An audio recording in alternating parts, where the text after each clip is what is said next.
Rita nsanso kulaba. Nange nsanso kulaba. Tusaba otwongere ku ddoboozi mwanyina ze Rita. Nange nsanso kulaba ssebo. Amanya bampita Kabeera Rita. Owangalirawo maama. Nsaawa zino mpangalira mu bitundu by'e Nabwojo kyali wajjala. Okay. Ssebo.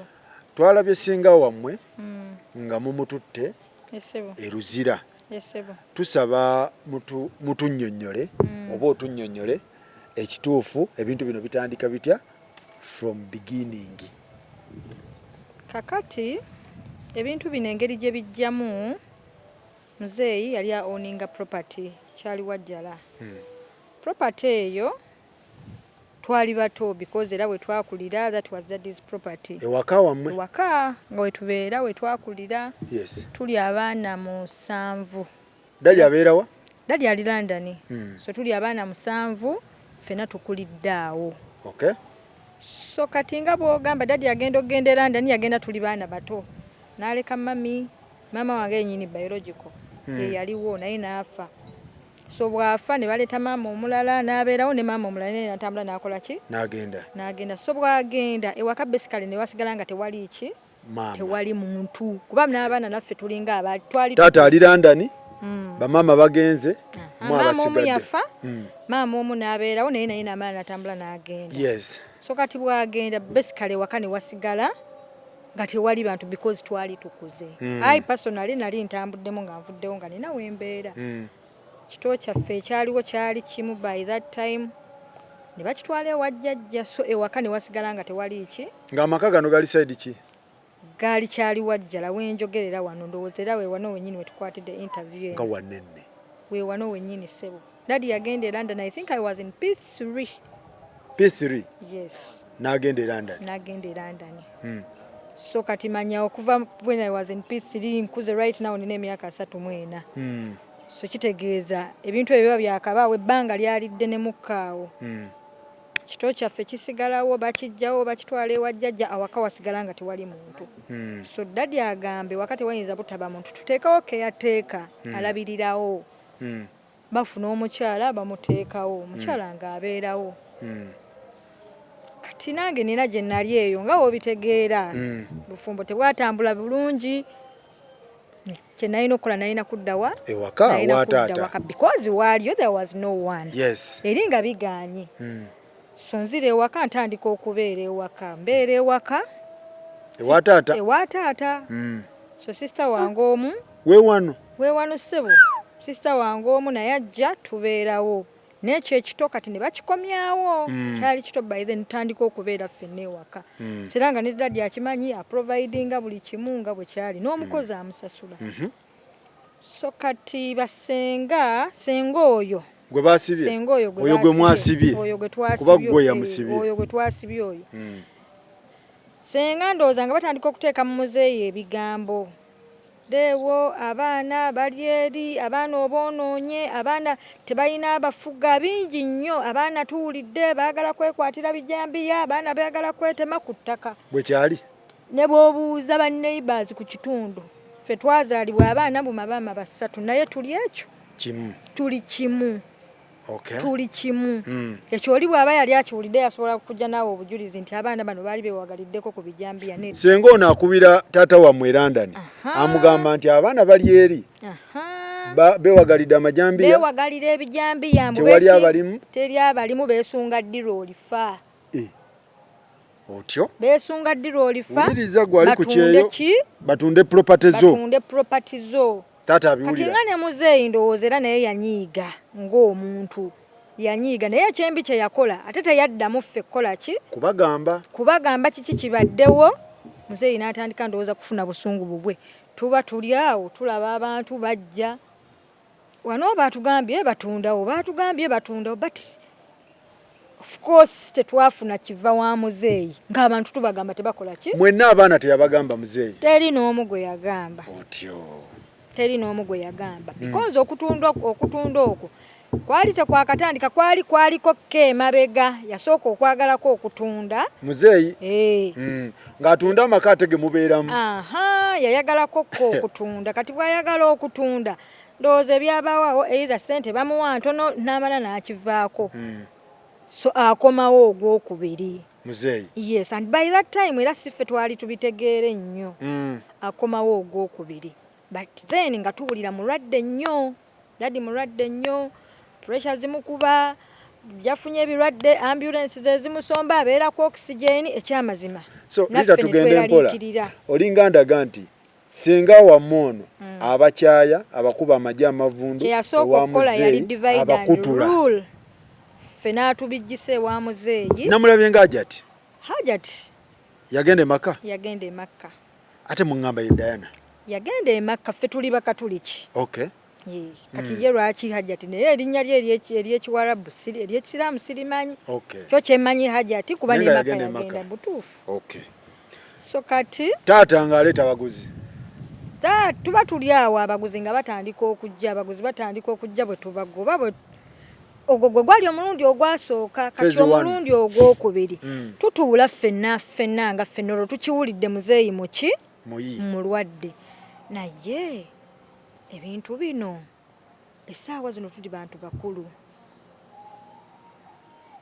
tetuyina kye tumanyi besides okubeera ewaka taata bablockinga tannaba tublockinga naye ng'ali on and off muteekamu virus enkambwe. Okay. So tutandika okwebuuza naye essaawa zino tuli bantu bakulu naye besides okubeera ewaka ewammwe you know nothing about because tulina maama tuliwo ffe nga ffe na muzeeyi tetumanyi kyapa we kiri tetumanyi mutandi basically temulina kye mumanyi nga tugamba naye omumanyi tukkirize muzeeyi akole ki atunde bwana atunda essaawa zino tuli bakulu buli kimu kyagenda okukola tugenda kuba tukola ki tutegeera atunda alagawa atunda pulaani ye yali nti atunda awantu wano nga tasobola ku developingawo by that time nga mulwadde sente zonna zimalidde mu malwaliro n'oyo yennyini senga atwala sente nnyingi nnyo besides okugula wano bakolanga businesses naye nga senga oyo yakola ki yalya sente so n'atuuka musajja wattu nga takyalina kyasobola kukola obulamu eri nammwe mubumanyi si buki si bwangu expenses nyingi nnyo omulimu guli mu goziriini nga bw'obitegeera so basically n'agamba katunde ekifo nga bwe kikulaakulana nga bwe mukirabye nga bwe mukiraba enkulaakulana abamanyi ekyaluwajjala musobola okukuba ttooki nga takyasobola kukiteeka ku standard gye kikola ki gye kitambula kyava agamba ffe mu kutugamba kantunde nfuna waki abagamba oba mugabuna ako yamala n'ayogera latizinga abaguzi batandise okujja olwo tumubuuza kiki ekigenda mu maaso ng'atugamba baana bange ndi mulwadde neetaaga obujjanjabi naye obujjanjabi sikola ki sibulina neetaaga sente ezizijanjaba then n'ekirala tufuneko awalala we tukola ki we tudda nga tukkiriza ng'abaguzi bajja olwo ekyapa yali akirekedde ani ng'agenda ekyapa ekyo yakireka mu office because bwe yagenda ebintu ebyo nga bw'ogamba yali tabitereezezza bulungi bino byabadde ng'akomawo n'akolako step n'agenda n'atereeza mu lands n'afuna ekyapa bintu ntuwe bityo but the fact that yali akimanyi tabeerawo transfers we baazimuwa teyazisayininga nti oba azirekedde muntu yazireka ziri blank n'abireka mu office ya muganda we lawyer yes n'abireka mu office ya muganda we bw'abireka mu office buli kimu yakireka naye ng'abirekedde muganda we gwe bazaala naye oba muganda bya Facebook muganda we maama ne taata lawyer kirungi nnyo ekyo mu family mulimu ne ba lawyer then kati mukyankalana mutya kati era bibaamu kati bw'abirekayo amanyi ebintu bigenda kutambula bulungi abaguzi bereese ono biremereddwa oli biremereddwa we came up with the last buyer era nze natuukirira ne buyer because nali muwulira nti ayina interest ayina potential the fact that tuli ba neighbors nenjogera ne broker omwe yaliwo ne tumutuukirira era bwe twamutuukirira I think oba yalina kalooli oba wa mwaka mabegaawo nga tumugamba munnange twawulira oyina interest mu kifo kino omukisa weeguli tukitunda abaguzi bonna abalinga bajja kiri ku 45 decimals yes okay So babayers abasookanga okujja nga ba offering less money abamu 300 350 millions. Yeah. So this one came with million 380. Actually mu babayers bonna yali akola ki azitowa. Yali azitowa. Baleeta million 380. Ani aleeta? Gwaleeta gwagula ngamba. Nze ngula nze naleeta omwami oyo nze yayogera n'omwami ani yakola endagaano. Ekyapa ekyo anti kakati tetutuuse ku ngeri gye bakwataganamu omwami ono agula ni muzeeyi. Otyo. So tutuuke wa mwami ono eyagula wano. Mubuulirako ku business eriwo nga buying idea because yalina interest mu kifo already. Yes. So nga ngamba fine nina interest. How do we go about this? Nga mugamba tusobola okwogera ne muzeeyi oba okuwa contact ya muzeeyi n'oyogera naye. Sera nemba kwasaganya bombi ne boogera. Mu kwogera ne bakkiriziganya. Muzeeyi ali London ono ali Uganda. Ono ali Uganda. Ne bakkiriziganya agenda kugula million meka? 380. That was the deal. So nga tumanyi ekintu kitambula bulungi. So kati daddy nono kagula. Amugamba daddy agamba kagula. Ngenda kukwasa muganda wange. Because taliiwo. Ngenda kukwasa muto wange, sister wange. Gwogenda okumaliriza naye buli kimu. Byono Senga. Mwabajjamu abaana nawe yaleese omuguzi akuba tteke. Aleeta muganda we yeesiga. Otyo. So musanga munnange sigamba nti yakikola mu bubi maybe. Goli muganda we. Era nga agamba tera nga tasuubira. So nga amugamba ogenda kwatagana ne muganda wange. Gwe mugendo maliriza buli kimu. Emirimu. So kati bye bayogeranga ennyawo tetwabikolanga ki? Temwabimanya. Tetwabimanyanga nnyo between daddy Senga oyo n'omuguzi ne muto wono yalina ebyapa. Lawyer gwe yali yalekera ebyapa. Transactions zitambula mu maaso ffe twalaba tulya because nze yali abeera ewaka. Transactions ziyiseemu era twagenda kulya transaction bamaze okukola ki? Bagikutudde eddiiru. Bagikutudde. Tumala okumanya nti bakutudde eddiiru. Senga oyo yennyini yankubira essimu. Naŋŋamba kakati omuguzi bamaze okugula waawo kakati baya agambye tasobola kumalayo ssente nga ku ttaka kukyaliko ki? Abantu because nze nali mbeerawo nga kuliko abantu. So what we are going to do tugenda kuwa 1 million shilling ogenda onoonye ki? Woosula. Meanwhile nga bwe tuzimba ennyumba eno gye tu planning okuzimba eya taata odde mu ki? Odde mu nnyumba. Taagaana era nga bampa 1 million nga noonya akazigo era nakafuna saidi za Namugongo eyo gye nabeera. Sente bazikwasa Senga. Era olunaku lwenva wano eno lwe lunaku lwe bamenya ennyumba eyakola ki? Eyali wano. Ennyumba eyaliwo. Atulowooza buli kimu kyatambudde buki? Bulungi. Time awo tugenda okulaba wiiki ey'okubiri nga tugenda naye kakati muzeeyi katumubuuzeeko kiki ekigenda mu maaso nga atubulookinze. Yababulokingirawo gakyayitamu. Diro olwakutuka. Nga amasimu tegakyayitamu. Nasooka abajja ku layini. Nga tegakyayitamu. Dadi akulaba yogera ebituufu. Ekituufu amasimu gaali tegayitamu. Yabasooka n'abajjako. Kasaya sika ebisatu. Naye era akyogera afterwards yanyiiga besides ng'oggyeko okunyiiga naye baamugambanga ebigambo. Abaana babi, abaana baagala kutta. Obuzibu bwe yakola butajja gye tuli kuwulira kifawa. Wasaidi yammwe. Kifasa ewaffe. Kati ye n'anyiiga nga ye n'asalawo akola ebibye. N'abikola ne mutoowe. Kaakati wayita ebbanga ndowooza lyalinga lya myezi 2. Senga oyo yennyini ng'atukubira. Ono gwe mwasibye? Ng'atugamba bannange nabagulidde ennyumba mujje tugende mbalage ennyumba yammwe. Kyeriwa? Ndi Nsasa. Era nzijukira ku olwo twalina ejjajja azaala oyo Senga ne taata wange. N'agamba kamba twale ne mami mulabe ki? Nsasa eno Bulindo. Nsasa eyo Bulindo, yes. Because n'ejjajja teyali mumativu ku kyakolebwa. Jjajja ki? Jjajja azaala taata. wali. Yes, era teyali mu mativu nga daddy wano batunzeewo. Tekyamuyisa bulungi kati nabo baagala bamusanyuse bamulage nti nno we tutunze. Mutabani we yazze. Era baatutwala ffenna ne tugenda kutaka nalinako ne muto wange omulala ne brother wange n'ebifaananyi baabikuba n'atulaga ennyumba. It was very good. Senga? Yes. It was a very good house. Nyumba nene nnyo nga nnungi. Yeeno gye tulaba? Ye ennyumba gye twalabye. Okay. Ng'agibalambuza? Ng'agitulambuza ennyumba ya ng'abagamba yagiguze mmeka kuba mwano mwatunzeewo 380. Ennyumba agamba yagigula $2,885. Ku 380. Ku 380. Balance n'amusindikira daddy? Abo byali byabwe jjukira mu kutunda wano daddy mulwadde ayagalako ez'okujjanjaba ate kati awo bye tutamanya kati ebyo byabwe byali byabwe nga mugenda ku nnyumba nga bagamba twagiguze 2 mu meka? Twagiguze 285. 285. Fe kikulu tumunange ennyumba weeri bine bya tetwayagala nnyo kola ki kubiyingiramu.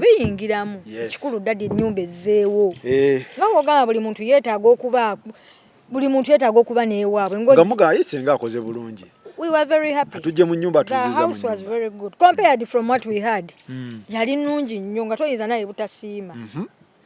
Nga tubeerawo kati twalina brother waffe embeera teyali nnungi. Mbeera mukuba omulimu tewali kwegamba ennyumba eri vacant. Teri wali ali. Offe naye kati lwaki omuvubuka ono brother waffe Donald tagenda n'ayingira mu nyumba ya taata. Mu nyumba abeera omwo. It is there and very vacant. Taata nga kiinako obuzibu? Ffe kye tutaamanya. So bw'ayingira mu nju Senga ono akubira daddy amugamba nno mutabani wo yagenze nno ali mu nju yo. Mu nju yo akolamu ki? Abaana bagenda kukutta, abaana bakuwa pressure, lwaki omwana tava mu nju? Daddy naye mu busunguwavu bwe yalimu already ng'akubira brother wange kugambye va mu nju yange, fuluma enju yange, ngenda kukutwala mu mateeka, ngenda kukuleetera poliisi, kugambye fuluma. Mutabani we bwoya? Mutabani we kugambye fuluma. Brother waffe ndowooza yabeeramu omwezi gwawera, omwezi gwali gumu ngaddukamu straight. Daddy ye yagoba. Daddy amugamba fuluma enju yange, ngenda kutwala kupwena kuleetera poliisi bikifuluma. Musajja tulina kyakkola ng'alina okufuluma. Remember trustinga nnyo mutowe. Kyonna kyamugamba kyekikolebwa. Saafuluma. Olwo daddy ng'amaze ebbanga ki nga tadda Kampala? Daddy yajjanga daddy yagenda, I think I was in P3, that was mwaka ki? Mabega kaawo naye daddy agenda okudda, I think I was in yagenda ndi mu P3 yakomawo I think nga nina ne first born wange. Yali takyategeera kifa kugulawo gibadde mingi. Yabaleka bato ng'alowooza mukyali buto. So ye ngeri gye yatuleka nga tuli bato. So he still had that into tuli baana bato ndowooza. Bano abaana bakyali bato, basically they can't do anything. Okay. So no muganda we amumanyi. Yes. So munnange nga Donald afuluma anoonya kazigo ng'abeera mu nnyumba esigala eri vacant. Senga ng'aleetera daddy proposal. Ennyumba eri vacant temuli alimu, lwaki tetufuniramu ki? Omupangisa. Ko daddy tizoka ekyo kikola bulungi nnyo, tuteekemu ki? Omupangisa. Nga banoonya mbu omupangisa ebyo byonna tetubiriimu nnyo naye tuwuliramu. Nga bafuna mupangisa bamuteekamu mbu omupangisa agenda kusasula $80,000 buli mwezi. Nga batandika kutambuza na mupangisa. Olwo daddy akyaba blockinze. Era tebyali birungi, communication nga bweti eri on and off, naye muyina omukubiramu mubuuzeeko daddy how are you? Basically buli omu nga gyali atambuza obulamu. So nga tuli awo bwe tutyo tutambuza obulamu naye ali eyo. Nga kati kitambula budde ennyumba gyeri erimu omupangisa. Basically tewali kirala. Bamuwa ekinaana kye? Ekinaana Senga akisasula buli ddi. Akisasula buli mwezi. Kati daddy atuuka. Amugamba waliwo wano mu transaction nga bagenda okukola transaction ey'okutunda. Daddy agamba daddy ono omuto daddy wa Mowe London. Agamba ono gwe yalekera transfers and what? Yalekera ebyapa. Amugamba ebintu ebyo bikwate obiwe ono Senga baluganda basatu bikwate obiwe Senga ono because yalina okumaliza transaction eno nani n'omuguzi mu bufunze Senga ye yali alina okuwa baya ki ekyapa ne transfers. Remember daddy taliiwo, he is not here to give transfers. Daddy yazireka ziri blank. So no ye yalina omuwa ki transfers. Simanyi oba nkufuna bulungi. Yes, Senga yali alina zimuwa. So basically yazimuwa mu mannya ge. Baziteeka mannya ga Remember it was trust. Yes, era Senga ye yamuwa ki. Mwe daddy nga abaana abatadde ebbali. Tete tuliimu then. Tugende maaso. Fawute tuliimu. Senga ono yawa baya ki transfers. I think awoba okalaba. Kiraga yakoze ki? Yaguzizza. But it is daddy introducing this buyer to Senga. Transactions zaabwe nga zitambudde bulungi. So kati afterwards tugenda okuwulira daddy agamba, I'm going to come back to Uganda and processing paperwork wange nfune national ID. Osobola okukola ki? Okumpa ebintu byange. Senga mugamba kiriya. It is okay. Buli kimu nga kiri okay. Wona jire nyumba yo weri. Wona jira ebintu byo buli kimu kigenda kutere. Kasito ofuna national ID. So daddy kitegeeza ennyumba eri gye yagula ensasa Senga yagigula mu mannya ge. Era yagula mu mannya ge. Kuba daddy wamwe teyaliiwo. Senga nga agigula mu mannya ge. Agula mu mannya ge. Trust ono amulekedde buli kimu nkolera buli kimu. Nkolera buli kimu. Nga bwe yakola transaction ene yasooka. Never successful. Neno era bwe kyali because gwe gwali omulamwa tutunde wano tubeko kye tukola ki? Kye tukola. So afterwards tugenda okuwulira daddy nga akomawo ngatandika processing ebintu bye national ID nga agifuna. Basically babadde nga jjajja every end of year naye abeerawo 1-2 weeks naddayo. So afuna national ID atandika mugamba munnange essaawa okole ki? Ompe ebyange. Senga nga atandika daddy ajja omulundi ogwasooka ayina okugenda ku nju agirabe, ayina okumulaga enju wano yamuweereza bifaananyi. Daddy ave London azze alabe ku nnyumba mutowe gye yagula Senga wamwe gye yamugulira otyo ng'amukwata bulungi amutwala ku nju. Naye that time batundibwa mutwalira ennyumba eyo yali yakagigula ndoza gyali emyezi ng'esatu ennyumba eyo nga weeri nga Senga amaze ogiteekawo. Daddy ajja myezi 3 after. Kitegeeza enju yali ekyali mpya alabe ku property ye. So daddy atuuka amukwata amutwalayo ku property. Naye manya mu kufulumya Donald amugamba tutekemu ki omupangisa mu bufunze. Daddy avisiting enju ng'olwedde omupangisa alina okuba nga akola ki mwali era omupangisa yalimu gwe bayita omupangisa naye yali yagigula. Yes, gwe twali tumanyi ti mupangisa ng'ayingira nga daddy bamutwala bamulambuza ennyumba alambula bambi ng'asima. The house was very good. Mu bufunze yasiima. Era n'omukyala oyo yennyini gwe yasanga namwebaza n'olabirira enju tibanange weebale kulabirira waka biki. Kati story y'omukyala ono tugifuna afterwards nga tumaze omanya nti byakola ki byajja bulala. Daddy yamugamba weebale kulabirira waka biki nga daddy atambula ng'agenda. Senga nga akontinuinga amuwa 8 omwezi. 8 kyo yakimuwanga. She never defaulted. Bwensuubira she did not default. Time etuuka ey'okumuddiza okumuwa ebintu bye afunye national ID ng'atandika kuteekawo stories. Ate kati leero siriiwo ate daddy abeerawo wiiki emu naye azze alina by'ayagala okukola, ayagala kulaba ku baana be bantu be amutwala olambula enju ye nga tetunnamanya nti ntunde. Senga yagitunda. Omupangisa gwe twali tumanyi nti mupangisa ye yali yagula enju teyabeeramuko mupangisa. Otyo ono omupangisa teyabagamba mulambula ki ate we nagula? Teyanyega because ennyumba eyo daddy alambula ennyumba eyo myezi 3 nga omukyalo oyo yakayingira mu nju. So mu bufunze omukyalo oyo anyumya story eyo nga bamaze okumanya nti enju yali yagigula nti bw'aleeta omwami oyo okulambula because yamulaba daddy. Era daddy n'amwebaza weebale kulabirira nju. In her mind she was like anebaza atya okulabirira ewaka ewange. So bwe bagenda, she calls the broker n'amugamba ennyumba twagiguze, lwaki atoona omukyala akyagirambuza ki abantu. Broker kyava akwata essimu n'amukubira, bw'amukubira n'amugamba omukyala ngambye ate ennyumba okyagirambuza ki.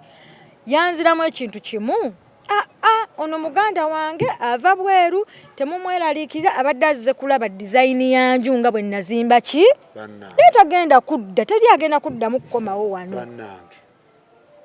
Senga yagamba, senga bw'atyo bw'agamba tomweraliikirira, tagenda kukomawo, ye abadde azze kulaba ki, azze kulaba dizayini. So every time daddy buli we yakomawo nga ayagala okuvisitinga ku nju ye, senga ono yateekangawo akakwakulizo ng'amugamba tenant ayagala privacy, tolambulayo. Tenant tayagala kumulinnyirira. Remember defaulting amuwe kinana. Tolambulayo. Tenant tayagala kumulinnyirira. Daddy wiki emu bbiri n'akwata kkubo ngaddayo. Daddy amanya alambula nnyumba ye. Njuye. Yamanya. Chokono senga yalambuza, amulambuza. Agamba yagigula nti design. Ayino gimulambuza because yagimulaga enjuyo yeno. Ayino gimulaga. Antu be Kampala. Ayino gimulaga. Annange. So munnange. Tugende maaso. Kati ngaddayo akomawo omulundi ogw'okubiri. Daddy teyabuuka ku olwo. Teyabuuka, bakusasula ennyumba ogirabye. Ekituufu akimanyi ennyumba eri mu mannya ga muganda we because teyalina paperwork, teyalina national ID. So ngayina kusooka process. Bino bye bagamba abantu ngulira. Tujja kyusa. Remember that was trust muganda wo. Abali kubyeyo. Muganda wo. Nga munnange atadde akomawo omulundi ogw'okubiri ebintu bye ng'abi processinga ng'abifuna nga mugamba mpe ebyange. Senga nga tandika kugamba ate leero siriiwo, simanya ate ngaddayo ogw'okubiri bwe ntyo kati 2023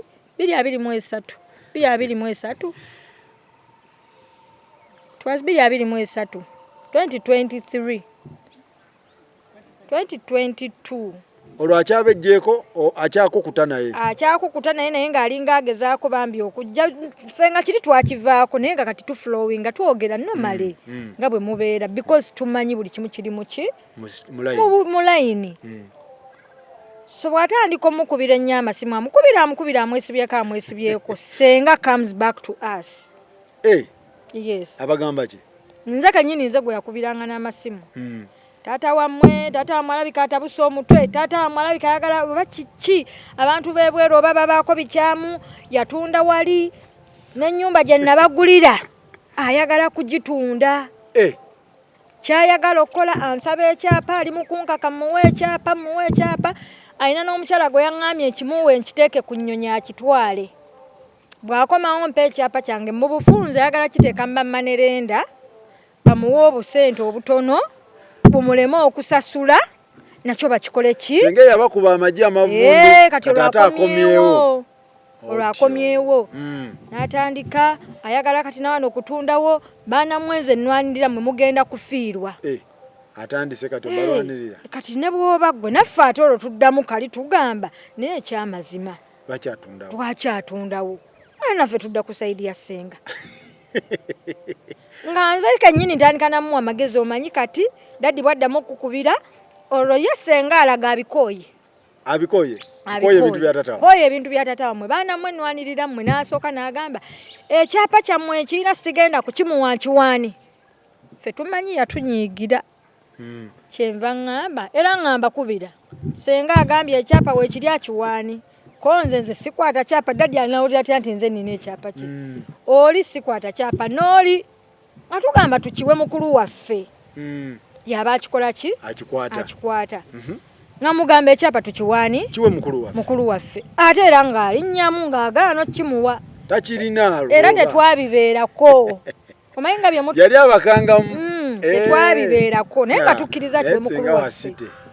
Tetwabibeerako. Daddy nga naye addamu amuteekako akazito. Mpa ebintu byange kati olwo ate ne daddy atandika okunkubira. Senga awo simutegeera ati mubuuza kino aŋŋamba kino simutegeera kati kye twasooka okulowooza ekyapa yalibanga yakyewolerako ki sente kikyo lwaki tayagala ku either kikyali mu banka so alwana kulaba nga asasula. This is the time she's buying omulimba bino akijjeyo akikole ki akimwe or if not ennyumba eringa bwe wagirabye eyinza kubanga epangisibwa sente mmeka okuba nti eri ku mitwalo 8 ensasaawo yes enzo okubeera kakadde stand alone ennyumba yes ina boys quarters n'ebisenge 5 tujiwa kamu ekitundu kamu 2 kamu kitundu I think kamu kitundu ku bubiri kamu kitundu tujiwa kamu ekitundu n'abagira banamwe nga naffe tulowooza lwaki tayagala na daddy kugenda eri could be ng'omupangisa asasula mu money naye yamulekeddeyo eno ku kinana ng'ekyo nakyo tayagala muzeeyi akikole ki akitegeere byebyo bye twasooka bye nasooka nganza okusuubiriza so afterwards addamu amuteekako akazitompa ebintu byange ono naye addamu akubira taata wammwe alabika agudde eddalu taata wammwe agende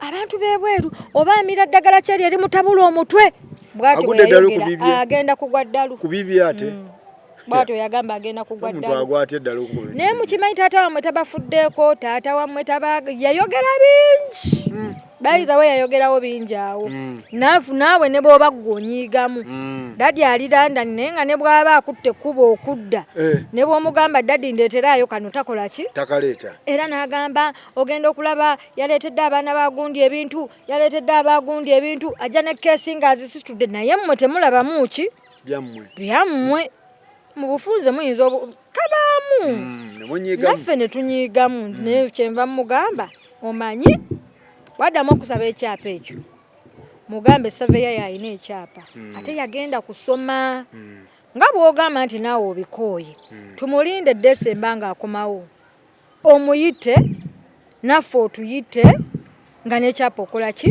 okirina omugambe deewo ebintu byo biibino n'abaana bo pulira mbikoze eki mbikuse obiveemu kuba naye bikuwa pressure era nga bw'ayogera obiveemu koye kale dadi akomawo addamu atandikirawo yakoma mpa ebintu byange era atandise okuwalira kati yalina abalenzi balina gye baali boolwedi abalenzi bamanye ekigenda mu maaso asaba ebyapa tabimuwa kati bagenda okuwulira muzeeyi era nga bwe yalinga edda ebintu byabikola yekka mu nkukutukukutu bagenda omuwulira ali ku ssimu alina gwakubira njagala kukyusa kyapa simanya biki omulenzi omu ankubira naye Rita bwasembayo okwogera ne Senga yakugamba ki ne mugaba bannange Senga yaŋŋamba ekyapa kyaffe akiyina ekyapa kya muzeeyi akiyina anoonya ani gwakiwa abasigadde mwenna mwagala tugamba kiwe mukulu waffe naye teyakikola ki kitegeeza akiyina ate era yagamba alwanirira ffe mu bufunze weekiri era nze namugamba nomugamba dadi mugambe bwoti obayinge time for his return asobola okukomawo buli kimu kikole ki nga kiwedde kiggwe brother wange ngamba naye nze ngenza omuwira alina gwakubira ayagala kukyusa kyapa biki nga nkwata essimu nga nkubira Senga nga mubuuza Diana dadi yakomyewo yazzeemu n'akusaba ebintu bye biki wadde ankubira ansaba bintu nemugamba naye twateesa bwakomawo muwe ekyapa otuyite nga naye waali omukwasa ebyapa byanti ogamba olwanirira ffe ng'asirika kati nga nkwata essimu awo nalowooza bingi nnyo we nalowooleza ebyo ebyettako ekyapa okuba nga kiriko looni biki nkwata essimu nga nkubira muzeeyi nga mbuuza dadi Senga oyogeddeko Senga mpulidde baŋŋamba oyagala kukyusa kyapa Donald yangambye oyagala kukyusa kyapa ekyapa ogenda kikyusa otya nga tolina plot number yo na block number yo naye nga akubira Senga omugamba akuwe plot number ne block number sooka okola search okakase nti ddala ebintu bikola ki ennyumba yo gyeri ng'amukubira bwamukubira ng'amulimba siriiyo simanye ebintu biri waka ndi bizenja bw'atyo n'atandika obuzaabuza bw'atyo kyenva mugamba naye nze kati nkubuwulira olwo nange ntandika okweyabiza dadi mugamba Senga yaŋŋamba bw'ati yankubira essimu n'aŋŋamba ekyapa kyaffe akiyina alwanirira ffe watunda wali eri ewasooka neno we wagula ayagala kola ki ayagala kubatunda dato omugamba naawe olwo mugamba senga byakola ki byagamba ha naye ne zivaako alwanirira mmwe ng'amukubira baŋŋambye olwanirira bompe ebintu byange nga balwana aba yakava ku ssimu senga naye n'agikuba baana mwani agambye taata wammwe namugamba senga nze mugambye naye twali twateesa ne mugamba muwe ebintu bye taata muwe ebintu bye bw'aba ayagala kubitunda atunde tekigenda kukola mawulire nti akoze eki kyatunze bwabibye muwe atunde ebintu bye bw'aba wakufa ajja kufanga muki nga mukakkamu ebintu byakoze eki abitunze alaba ebintu bye tekigenda kukola mawulire nti yakoze eki yabitunze bibye atunda bibye muwe n'awalira so nfunamu awo ekirowoozo nga nkubira muzeeyi nga mugana naye manyi muzeeyi tugende ku nnyumba tugende ku nnyumba ensasa twekuŋŋanya ne baganda bange abaaliwo nga tugenda nga mugamba before reaching the house because we knew where it was tusooke wa chairman anything can happen muli mu kitundu tebamanyi na kumanya nti muli mu ki chairman w'ensasa yes chairman w'ensasa mumanyi ali atya gyali era musajja oyo mumanyi oyo muzeeyi oyo ali biki muzeeyi gyali walwali nnyo mumanyi nga tutuuka nga tweyanjula bulungi nnyo waliwo ne registration books awo nga tuwandiikamu nga tweyanjula tulina ennyumba mu kitundu tubadde tuzze kulaba ku mupangisa ali mu nju dadi actually yeyanjula nze nina ennyumba mu kitundu muganda wange yanzimbira ennyumba mu kitundu nina ennyumba wano so njagala kujja kulaba ki kitambula muganda wange ambuzaabuza bwe mubuuza kino story n'agiwa ne chairman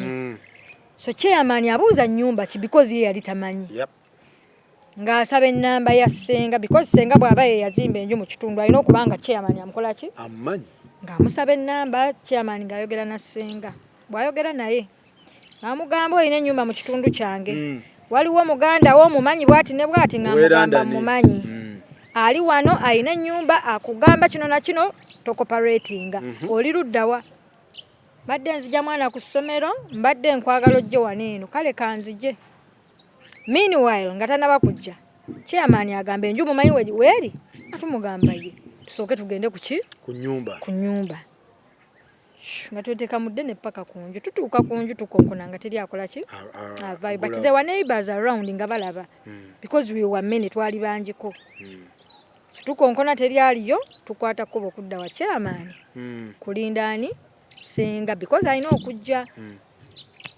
tubalwa akatuuka senga era nga ajja chairman ng'amugamba olina omusanga ekisooka obeera otya n'ennyumba mu kitundu kyali nga sikola ki olina okusooka okweyanjula kwerosi sikumanyi gwomanyi kituufu teyakola ki teyaripooti nga wa chairman ng'agenda okukola ki kuzimba enju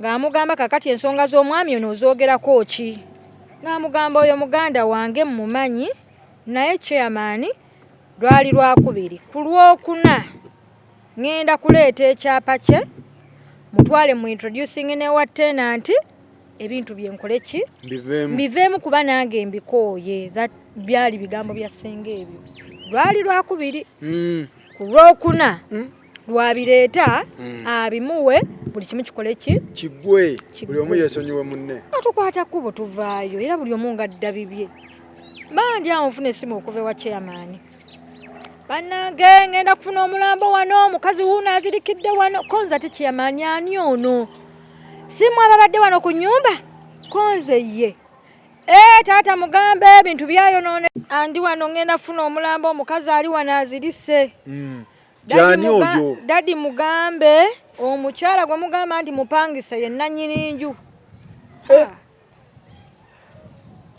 nasooka nensirikirira bwe nti neneebuuza kati dadi mutandise ntya era nga nzijjako ne ngamba naye birabika si bituufu nga nkwata essimu eyo yennyini because teyali ya chairman teyakozesa simu ya mukyala nga nkwata essimu eyo yennyini nga nziramu ngikubako bwe njikubako ate mpulira mukazi yakola ki yagikwata naye nga eddoboozi liri wansi liri faint omuwulira nga mubuuza onaani mbadde njagala ku nannyini ssimu nga ŋŋamba nze nannyini ssimu konze gwe omukyala w'ennyumba yenze ne mundeke sina nagogera namujjako buki bujja nga nkwate simu nkubira daddy era ekibuzo kya nasooka omubuuza nambuuza daddy oli luddawa ndi waneno kireka konze mpazi senga agambye atya agambye ku Lwokuna tugenda tuwe ekyapa aleeta ekyapa antwale n'ew'omupangisa ebintu biggwe konze kale nga neebuuza kyamazima engeri gye ŋŋenda okukyasaamu okigambe daddy titewali kyapa era nga mugamba daddy ngenda kugamba ebigambo bino naye wonna wooliba muki beera mugumu amugamba afuna simu okuva wa chairman kati chairman aŋambye ennyumba omupangisa gwe tubadde tusuubira nti mupangisa si mupangisa tabangako mupangisa yenna nnyini nnyumba ennyumba baagigula daddy teyaddamu kigambo manyi okubeera ku simu naye ng'asirise nembe halo ng'asirise nembuuza daddy wanje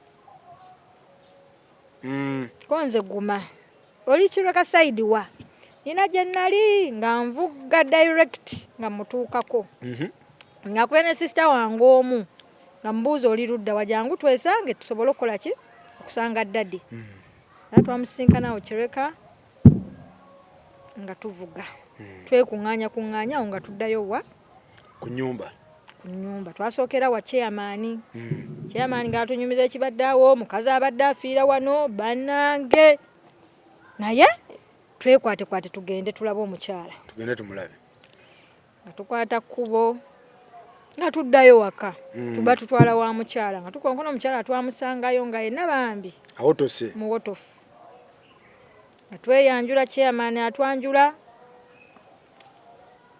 ng'agamba ekyamazima actually yafuluma n'ebintu byekyapa kye ng'akirina omukyala yes ekyapa kyakirina bulungi mu mannya ge Natukunda Evelyn ani yamuguza Kamahoro yabireteekawo ku mmeeza amaanyi nga n'agogera takola ki tagalina nayina sister wange omukulu ng'agamba ani yamuguza Kamahoro Diana Nyende ye yanguza yagula na mortgage through was it which bank yagula through a bank finance trust yeah it was a bank yayitamu yes mortgage na financing enyumba nasasule akuba ebyapa ku mmeeza abireetera we London bulungi nnyo from bibino transfers Diana Nyende ye yamuwa what Natukunda mu 2018 but that house was bought in 2018 she got that house in 2018 she sold it in 2018 tumanye ebintu bino mu 2022 enyumba yagigula 2018 eya Nkuba Kyeeyo yes n'agitundira mu 2018 n'akola ne transfer 2018 Nkuba Kyeeyo tamanyi muganda we ono yagigula aleeta ekyapa bulungi nnyo omupangisa abadde ng'asasula ssente emitwalo 8 buli mwezi tabangako ki mupangisa ennyumba teyingirangamu ki mupangisa era omukyala ayogera n'omwami ono nali nakayingira mu nnyumba eno emyezi 2 Diana yaleeta omwami ono ne balambula enju olwagimulambuza omulundi ogwasooka nga yakajja kubeera yagirambula gumu omukyala awo watunyumiza story eyo kwekubira broka n'amugamba omwami aneebaza okulabirira awaka ewange era Diana yatugamba nti ono muganda wange ayagala kulaba nnyumba we bagizimba nadaddi n'ayogera namusanga n'ebyana byali bito by then ng'abaana n'okukula bakuze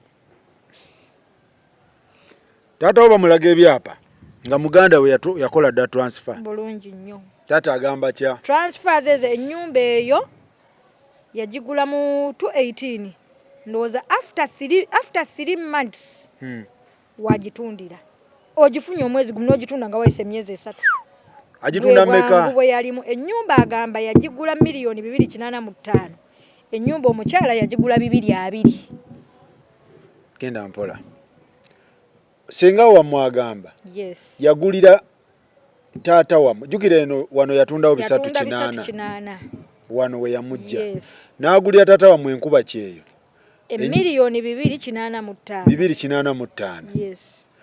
Kati yagigula agamba yagigula meka? 220. Yagula 220 ate ye. So there is a possibility nti ennyumba eyo teyali mu miliyoni 285. Toyinza gigula nnyumba 285 n'ogitunda 220. Senga yalina ekigendererwa, yalina ekintu kye yali asuubira because muzeeyi yali mulwadde. Mwe mugamba yagigula before, yagigula sente ziri wansiko? Sente zaali wansi. Nga mmeka?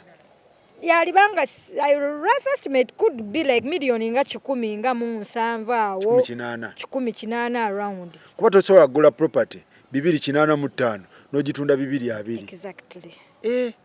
Exactly.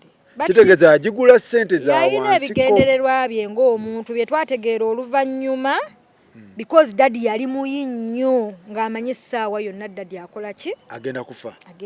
Agenda fiira London. Yes, because we kyali daddy yali muyi. Kwe kugitunda. Tosobola kugigula mu myezi 2, mwezi guno n'ogitunda mu myezi 2. Tekisoboka. Because that was the time okutunda wano n'okugula eyo. The moment they sold, the moment they bought. Taata yalwala mukaawo. Yali mulwadde ddala. Ono n'alowooza nti ono awedde. Essaawa yonna daddy akola ki? Afa. So kati mwe you cannot claim era mwe munaavayo yo claiming. Ng'abaana.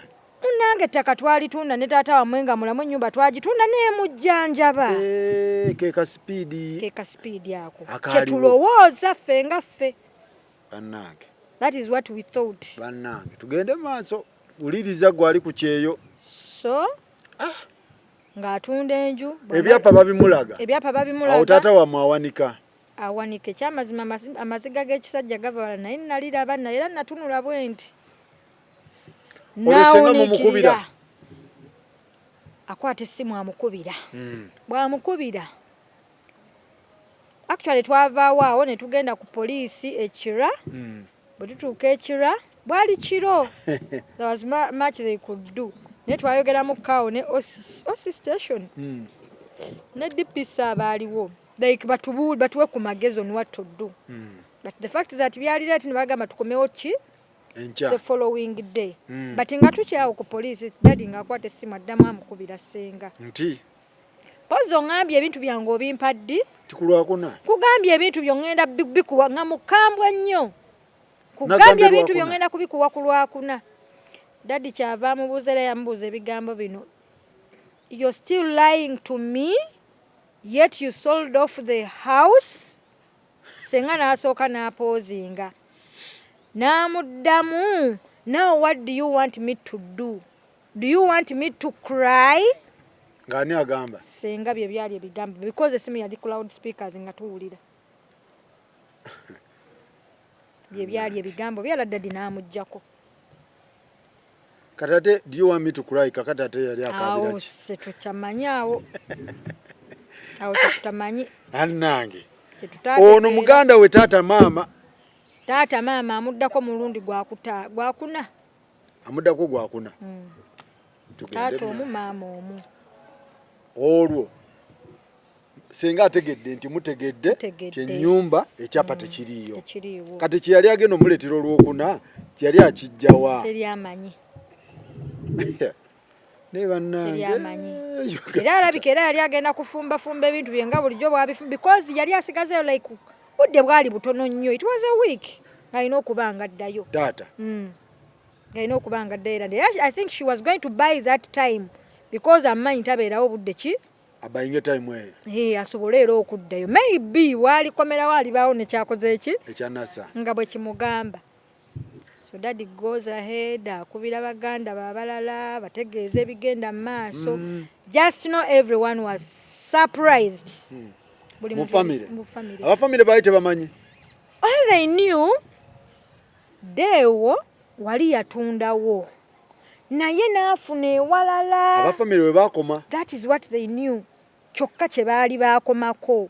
kati binono yabikola ye nga family yamwe yesobola tenza lingirizo obo miliyoni bisatu tebabiriko the rest tebabiriko remember it was trust like ngabo otaswa kukkiriza nti muganda wange asobola okukola ki ate era ono akwatagana muganda we which is okay oluganda baba kwasaganye mwesotinge family kyo kyakola they knew the house was there naye abamu era abasinga by the way nga tebamanyi na nyumba wawe ekola ki weri but all they knew enyumba yakola ki nze woyogedde erinnya yeri because ne maama waabwe enyumba yagirambula era nabano bonna balaba bamanyi family bo bamanyi abooluganda bakwatagana era bakola ekituufu enjuje baite balina biyingiramu buli muntu ali surprised how can this happen they were so disappointed Then I think the following day they had to call for a meeting. Bonga bo. Family yamwe? Yeah. Baita meeting ne batula awo mu kutula nga naye wali. Senga? Senga wali. Kati fanti tulibe tuba Bali batuputinga bweru. Era batuputinga bweru bonga bo batule bakulu na bakulu bakole ki? Of course. Batese kati. Daddy atuuka batula mu meeting. Batula mu meeting. Buli muntu yebuuza Diana what happened asi kitufu yali mute she was mute nga asiri seta ina kyayogera mu meeting senga omukyava abuuza bino biri ludda wa bino bye tuliko bigenda mu maaso mu family naga bino bitu tubiwulira mu family Daddy nga wali yaliwo Daddy azze ne senga bamulese Daddy atudde senga wali baganda bayo na even other sengas abali London still bali wabweru family ya mwenje manje ka so mention inzo they were online jaja mo bayali lawyer prominent lawyer bali online bonna baliwo nga babuuza bino bigenda maaso bulijjo tuwulira biwulire ne lero biruludda wa meeting etudde bayo resolving abatya nga bamugamba Diana gwenga gwoyogera ki she was mute ngali mute tava mu kigambo bawo manyi bahajja teranga yesabise bulungi ekiveire kye kya kitaddeko ekyo yebikirira bulungi nnyo ne galubindi ayambala kati omuntu eyebikira ne galubindi basically you can know somo nange nga bamugamba how are you paying omusasula otya remember badde omuwe 8 kati nakyo togenda kukimwa because it is kitegerekese togenda kukimuwa ng'agamba nsaba mumpa omwaka teyasaba bamugamba tugenda kuwa omwaka because that was April tugenda kuwa omwaka April next year olina okuba ng'ozimbidde ani muganda w'ennyumba ng'ozizaawo ennyumba because talina wa claiming eri zo sente azirina mukazi wattu ayimiridde yesobola family mugamba twagala ozimbire muganda tukuwadde omwaka totuswaza tukuwadde omwaka ono wanaagendera okudda ng'ennyumba ye ekola ki ewedde ngakkiriza bulungi nnyo but waliwo esente endala bakola business bingi nnyo daddy that is the time bambi we yajjayo obulumi naye ate naye oba yaliko ki bambi musajja wattu era right now agamba tamanyi kiki kye yaliko yesiga muganda we beyond naye tamanyi because anyumya buli kimu there's even a time yakola business bakolako business twali bato nnyo ne bakola business ya internet cafe Daddy ali London agenda okwesanga ate muganda wali London namubuuza ate business mbwaleseeyo abantu kumbe business agitunze yagitundira n'agenda e London Daddy n'abeera ewa Daddy n'amulabirira nga yamulabirira n'afuna omulimu n'atandika okukola n'alya looni e London yalya looni n'adduka n'alekayo Daddy era Daddy paid that money ne bakola business eya kofi era kofi kwali katale Daddy yateekamu ssente it was around 50 million something tayina kye yali afunyemu but kofi kwali era amukola senga That is when we ayogera buli kimu n'akigamba baganda be buli muntu nga yeewuunya. Kitegeeza ssente yali aziisangamu ono muto we. Ono kati ye yamu. Famire temanyi. Bano tebamu buli omu. N'abaana be tebamanyi. Abaana basenga. Senga tetumanyi. Kugambye ono yafubanga nnyo tufiisa nnyo ewa ddadi. Okutuvunza nnyo ewa muzeeyi. Famire musaliddewo nti azimbire muganda we. Azimbire muganda we. Akkiriza. It is okay naye era okukkiriza okukkiriza nti bakugambye olina okukikola. Ndowooza nabo baagala babeewo ekikola ki? Ekibaawo. Kati tutuuka time ffe tubalese. Omwaka gutambula, omwaka gugenda wakati, there is nothing, gutambula gugenda kuggwako. Dadi atuuka agamba kiki ekigenda maaso, mulina kye mwawuliza? Nedda. Dadi ng'agamba the fact that ndi wala bino biyinza okukola ki? Let me give you and your elder sisters powers of what? Attorney. Mubeere nga mmwe mukola ki? Supervising. Ekitwe pepa wakayina n'akolebwa powers ne tuzikola ki? Ne tuzifuna omwaka ne guggwako. Wallahi nga there is nothing.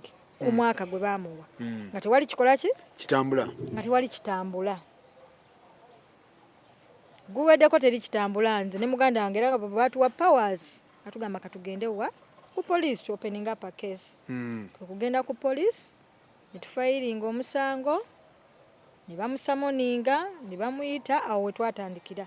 Bamusamoninze bamuyise bwe bamuyita ng'agamba tali comfortable na kira fayiro nga bagiyita ku region. Jinja Road. Era gye twatandika ne tugenda ne batujjako statements and all that naye yennyini ne bamujjako statements. Naye ne batugamba muddeeyo nga family mukyasobola okukola ki? Okwetereeza. Ne tuddamu, we've had several meetings nga tutuula naye nga teri kikola ki? Kivaayo. Nga teri kivaayo. Bambi bali abalala. They have tried their best. Baliwa. Basenga abalala ne bataata. Abafamire. Yes. Bagezezzaako their best okulaba nti asasulaani. Asasula muganda we. Naye ono nga ye yalina obuzibu. Meeting zitudde. Meeting endala gye twaddamu okufuna awo. Era nzijukira dadi omu omuto yagamba n'amugamba naye lwaki otusumbuwa? Oyina amayumba 2, kwata ku nnyumba emu ogiwaani? Ogiwe muganda wo. Ne bamugamba bw'oba owooza nti ogenda kuzimba, tugenda kukola memorandum of understanding waneno. Osayininga oteekewo ennyumba zeezo 2. Ko ye nteekawo ennyumba emu. Bw'oba oli willing ogenda kusasula ziteekewo 2. Nga bakola memorandum of understanding eyo nga basayininga asinze ennyumba 2. Bamwongedde omuki? Omwaka okutuuka ng'enju teriiwo. Tutwala zino. N'aguyisaawo? Gwayitawo. Lwaki temwatwala zino?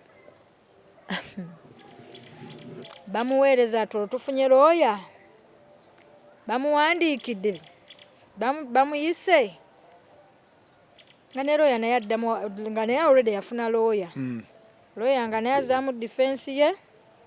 Byemwogera tetubikola ki? Tetubitegeera, tetubimanyi. That is how it was. Bwe twatandikira awo. Byemwogera tetubikola ki? Tetubimanyi. Client wange tabikola ki? Tabitegeera tabimanyi. Ebyokutwala ennyumba ze. Kati awo bano abalala baddamu era bapushinga nga tuddamu tufunayo ka meeting awo. Nga mulimu n'omwami alinganga eyali baddenga baawe. Eyali baddenga taata waabwe, musika wa taata waabwe. Bambi. Yes. Kigeza family yakola ogwayo. Yes. Bo baakola. Baakola. Mwami ali awo, mwami mukulukulu. Nga naye abiyingiramu.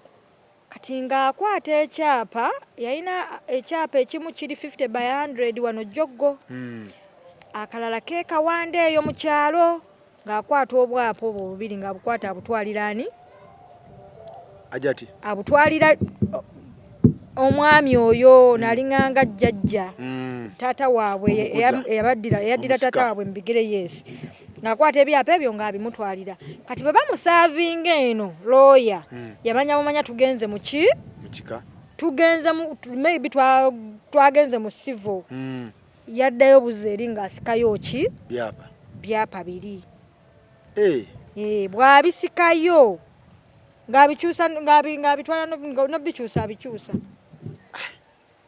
otyo tugenda okuwulira omwami atugamba ebyapa munnange yakomyewo n'akola ki n'abikima n'abitwala tugenda okukola saaki nga yabikyusa na mu Myee abikyusiza Myee omwaka guno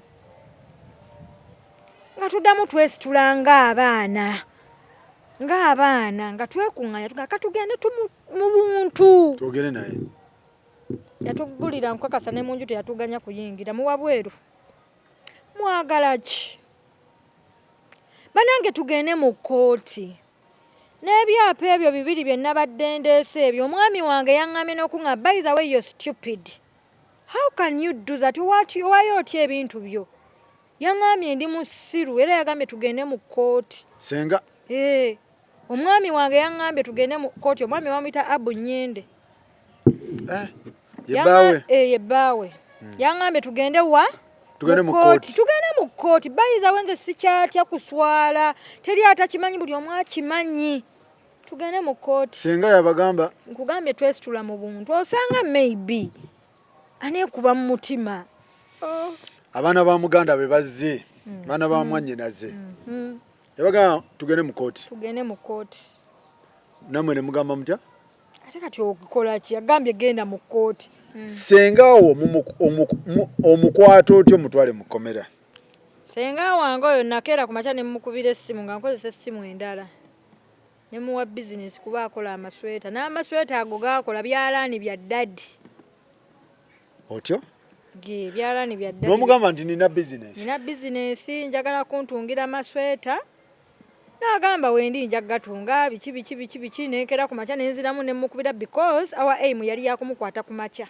senga ne mukubira ne mubuuzi ne mugamba twali tukoze appointment naye njagala kujja mu ssaawa ng'emu mu maaso that was I think zaade ssaawa nga 2 kitundu zaade 3 nangamba bw'oba ogamba kujja ssaawa ng'emu mu maaso nyinza obutabaawo nja kukomawo ssaawa 5 tamanyi gwayogera naye so ne mmanya bw'agamba nti wakudda 5 alina okuba nga she's moving out between now n'essaawa 5 otyo remember ku gate ye munaye kuliko ki kamera sobola okulaba buli kimu ekikola ki ekitambula so nga nkwata kkubo nga ngenda era naneebaka kumpi awo kumpi neewuwe agenza olaba emmotoka efuluma bulungi nnyo nga nange nkwata booda nga mugoberera kati nga nkubira sisita wange obadde ali mu arrangements n'abasirikale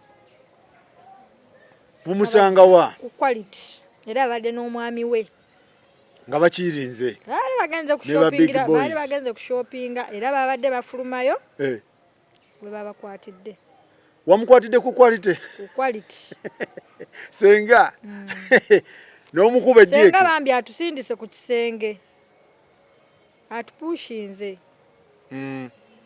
kiwulikika bubi era omwami bwe twamutuuseeko omwami n'agamba gwena mwewaddeyo musibe senga awammwe nange ne mubuuza ekibuuzo naye lwaki senga tewamubuuza weewaddeyo bbe muganda wo taata waffe lwaki gwe ekyo tewakimubuuza yagamba mwewaddeyo kusiba senga wamwe wuuyo mu mutwale mu musibe nze sigenda mujjayo baawe yagamba omwami yagamba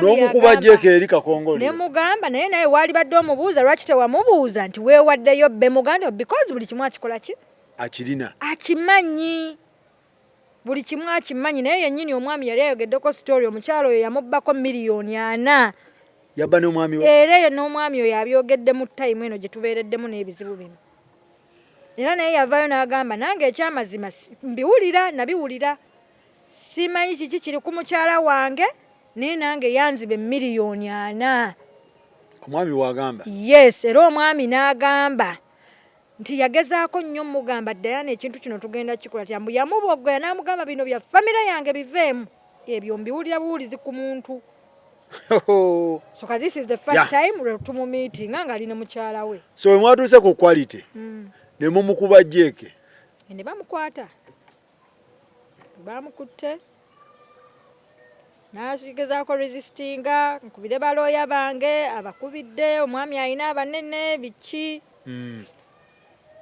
naye ne tumutwala paka ku poliisi kira twamutuusiza ekira naye nga already eri preparations twazikoze dda fayiro ate ngamba eri Jinja Road anti kati fayiro era bagireese bagiyise bamaze ne bagiyita twabadde mu budde ne bagiyita era we yatuuse ne bagiregisteringa ne bagamba batwale omusibe ebiseebe essaawa eyo yabadde afuuse musibe ne mumutwala mu kooti direct okuva mu kooti paka Luzira yagenze direct ali Luzira family yeegamba ki oluvannyuma lw'okukwata because family yammwe y'amaanyi family oluvannyuma lw'okukwata ekyamazima nabo byabasukkako kikyabalemesa okusootinga ebintu bino legasi y'omukulu mugenda nga bo tebalina buzibu naye omuntu ono yaliko ki problem yaliko obuzibu fe okumanya n'okumanya nti ebyapa byakyusibwa bo babadde n'okumanya nti babimanyi era we twabagambye n'ebyapa bino bye yali yaleeta yaddayo n'abijjayo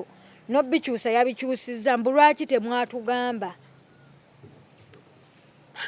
lwaki temwatugamba naye ng'ate era bambi nabo tubeekubyeko they've tried their best bataata bagezezzaako bonna bagezezzaako wali oyo omukuza abamukuza bambi naye yagezaako mwami mukulu kiki ekibalemesezza ono w'amaanyi mu famire problem ono mubbi ono ye ekigendererwa kye kiba kyakubba n'obwapa buno bw'oleese obukyusizza don't you think oyagala munno omumalirewo ddala gwe oyo aba mubbi kyekigambo kyokka kyensobola okukozesa famire yammwe mulimu balooya ba famire lwaki temwabakozesa era balooya baagamba gino gy'emisango gye tuwoza naye leero giri waffe kyekyabalemesa ogiwoza nga bw'obimanyi era naawe ono muganda wo n'ono muki n'ono muganda wo interest owozaaki kati owozaaki ne bagidduka abafamire bagezaako nga bo abafamire bamwe looya gwemmayo omusajja w'amaanyi naye yagudduka tasobola kubeera looya wooli oba abeere looya woono tekisoboka bo tebalaba kituufu ekituufu bakimanyi famire webalimu looya gwe tosobola boza kituufu era ne IO agenda okumugjako statement looyo yagamba nze sigenda kuwa statement because ekituufu nkimanyi IO tata wange oyo looya sigenda kuwa statement because ekituufu nkikola ki akimanyi naye nga balinamu kali bakyasobola obikola ki obisolvinga ne bikola ki bo kye babaddengamu okay so Rita njagala tumalirize naye nze just wale yange eri Senga brother mwana mukika mu meetings mutya kitegeeza muri tujja ku meeting bino bibaawo by the way bino ebintu bibaawo by the families nyingi nyeyo ziyita mu bintu bye tukola ki bye tulimu ekituufu bw'obanga oli ku kituufu ekituufu kyekola kyokka ekituufu kati kyekole kijja kwekola ali eyo omanyi yagambye kagenda asavinga omanyi olunaku olumu bw'oba tonnatuulayo tomanya abantu basasulwa ne be bataalya ekkomera tolyagaliza munno but we had no option alright ndowooza abali ku Kyeeyo ebintu mubiwulira bulungi ebintu weebityo webitambula funamu ekyokuyiga sitole togireka bulesaawo naye ng'ate n'ab'e Kampala nammwe mufunemu ekyokuyiga bakulekera obuvunaanyizibwa bw'oba otunze 350 ennyumba n'ogigula 280 zino n'ozirya tezikumala intention ye yali ki okutunda kale nakyo kyonna omanyi otunda ekintu kyonna nakyo n'okirya obwesigwa ate nabwo abantu bagenda tujjamu obwesigwa ffe ab'e Kampala oguze 350 ennyumba ogiguze 280 balance omulidde ate ogimaze ogitunze naye ogitunze nno waliwo okugamba nti nno ennyumba ebaddewokko emyaka nga5 kale naye ogiguze mu mwezi gumu n'ogitunda mu ogwokubiri n'ogitunda sibula abantu Rita bafaani bo abakulaba mwena abandaba bannange abandaba kino tukikola lwa bulungi bwaffe na family we are not hurting anyone naffe twagala bwenkanya ne muzeeyi ayagala bwenkanya entuuyo zezo ku Kyeeyo azifunemu twagala bwenkanya sitegeeza muzeeyi talinawo kantu Uganda talina Talina kantu Uganda. Ekyeyo kye kyonna poteya. So namwe ne mugamba nedda. Yes. No, muzeeyi kati ekimuliko yali badde alina ndowooza ebisinga. Naye omutima gwalina guli soft. Kyasinze okukola kwe kuyamba abantu. Eziza ziggwera mu kuyamba. Kyasinze okukola kwe kuyamba abantu. Very many people ogenda okuwulira. This and this because of muzeeyi. This and this because of gundi. Ogenda okuwulira ono ndi bwenti because of gundi. Akozesa advantage eyo. Ali soft. Ali soft. Mwe mwagana ogenda ku kyeyo kati. Yayambye. Okugenda tetwagana naye muzeeyi yali mu kiri nti twali bato. Yatuleka tuli buto nnyo. Ate kati n'embeera yo gye nkakaalukana gy'akakaalukanyeemu. Olalo nga tugenda ffe tayagala tukole ki? We go through the same. Okay. Yes. So muzeeyi ayambye abalala kati ne bakozesa advantage eyo bamubbeko ebyo. N'oyo yennyini yamuweererako n'amulabirira bizinesi azikoze paka wamugiddemu ddala omutima. Kati omutima gwe gwabadde alina n'agutwala. Nagwo agututte. Kale kati nno bannange ebintu ensonga wezityo weziyimiridde ku ground bwezityo nga bw'oziwulidde bwezityo kati gwe ogusaliraani omwana. Atusabe nti aneekuba mu mutima gy'ali. Mwe muli ready okuteesa? Tuli ready okuteesa. Ajje muteese. Ajje tuteese. Temumwagaliza komera. Era n'ekiro nazuukuse ne ngamba naye omukazi ono ddala gy'ali. Omaye kubanga obadde mu comfortable life. Asuza atya. Nakirowoozezzaako. So mwe muli ready okuteesa? Tuli ready okuteesa. Bw'aba ali ready ajje. Ajje naye atakkakkane. Akakkane? Akakkane. All right. So ndowooza ensonga bwe zityo bwe ziri bwe zitambula. Weebereremu naawe ali ku kyeyo weebereremu. Bw'obiwulira bino tobisuula busozi n'obiwuliza bulizi n'obiseka busesigwa ne weebyeyitirako. Wuliriza wooteeka ssente ekyapa eyakugulira ennyumba gwe wasindikira ekyapa ekyo kikyekingako kakasa kikyo kikyali kikyo property gye wagula e Kampala ekyali yiyo. Kino kyetu bino bisitole bijjawo ebiti kwekyekinga wawa muganda wakugulire ploti okakasa yiyo. Okitegeera kati weekyekingemu ebintu mbeere nga bitambula kuba bino bisitole bibadde bijja nti nafa nti abaana bate basigala mu bbanga nti ate yabitunda nfudde. Kakati bino byapeninze eyabigula waali abaana weebali n'eyabitunda waali. Kakati bwe gutyo we guyimiridde. Ndowooza tumalirize. Mwebale nnyo mwebalire ddala tulabagane next time. Muzeeyi ngenda munoonyako e London naye atubuulire saidi ye. Atubuulire oba yabawa olukusa okukwata Senga wammwe.